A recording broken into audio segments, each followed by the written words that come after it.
مثل اي ما صار ملك. له، هو صار له 10 مثل سنين. لا عم بحكي هذا النظام، انا عم بحكي هذا النظام بعد هذا النظام هذا نظام حزب عقائدي. 41 سنه شو برئيس قضى 30 سنه، لو ما مات ما كان تغير النظام.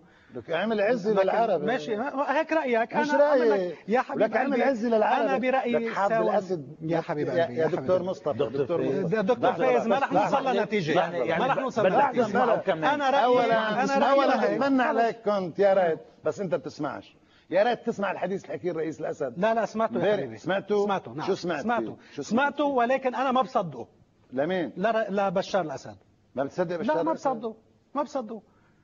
لك ليش انت مينك لحتى ما تصدق للرئيس الاسد؟ شرف، حافظ على هدوء. انا محافظ على هدوءي، بس عيب عليك كنت عم تقول لا عيب عليك انك تقول عيب. لك عيب عليك تقول لا عيب عليك انك لا تقول عيب. عيب عليك تقول ما بصدق. عيب عليك ما بصدقه لانه كذاب. انت واحد كذاب ومعلمك كذاب. شرف ليك عيب عليك. ليك يا ابني. لك انت ابني. لا دكتور فايز، انا واحد صبي المخابرات ما بيقول لي هالحكي هذا. انا صبي مخابرات، انا صرنيتي اشرف منك. دكتور فايز، دكتور فايز، دكتور مصطفى، دكتور بتفاجئني.